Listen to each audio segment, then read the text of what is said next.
आज तो मित्रों मैं आपके लिए एक बहुत ही सुंदर सी रचना लेके आई हूँ। रचना का शीर्षक है बेटियां दो कुलों को महकाती है। विवाह के बाद पहली बार मायके आई बेटी का स्वागत सप्ताह भर चला।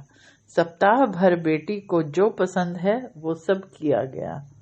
वापस ससुराल जाते समय पिता ने बेटी को एक अति सुगंधित अगरबत्ती का पुड़ा दिया और कहा, पुत्री, तुम जब ससुराल में पूजा करोगी तब यह अगरबत्ती जरूर जलाना।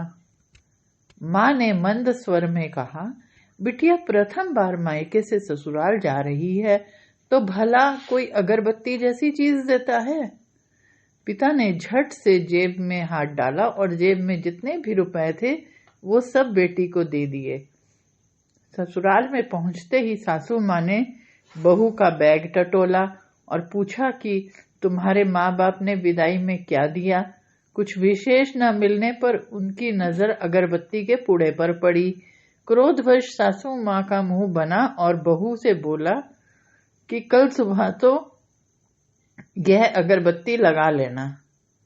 सुबह जब बेटी पूजा करने बैठी, अगरबत्ती का पुड़ा खोला तो उसमें एक चिट्ठी निकली।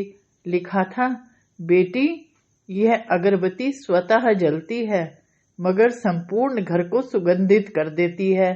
इतना ही नहीं, आजू बाजू के पूरे वातावरण को भी अपनी महक से सुगंधित व प्रफुल्लित कर देती है। हो सकता है कि तुम कभी पति से कुछ समय के लिए रूठ जाओगी या कभी अपने सास ससुर जी से नाराज हो जाओगी, कभी देवर या ननंद से भी रूठोगी, कभी तुम्हें किसी की बातें सुननी भी पड़ जाएं, या फिर कभी अड़ोसियों पड़ोसियों के बर्ताव पर तुम्हारा दिल खट्टा हो जाए। तब तुम मेरी यह भेंट ध्यान में रखना। अगरबत्ती की तरह जलना, जैसे अगरबत्ती स्वयं जलते हुए पूरे घर और संपूर्ण परिसर को सुगंधित और प्रफुल्लित कर ऊर्जा से भर देती है, उसी प्रकार तुम भी स्वतः सहन करते हुए ससुराल को अपना मायका समझकर सब बातों को भुला देना और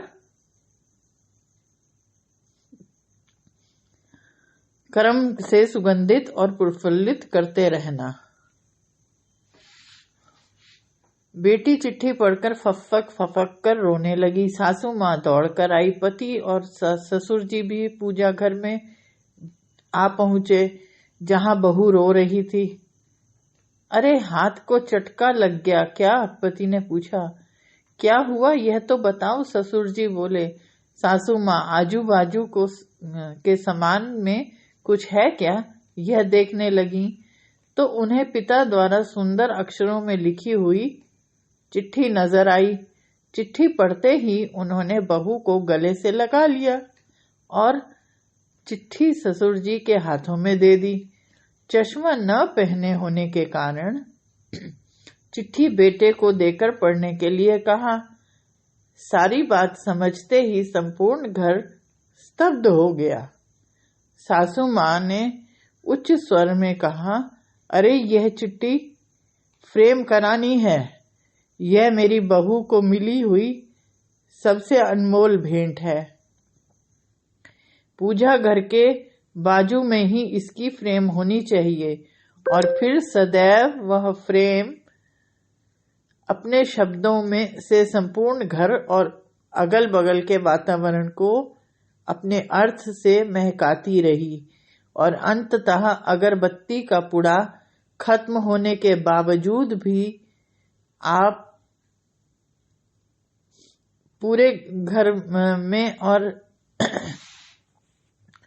परिवार में को महकाता रहा।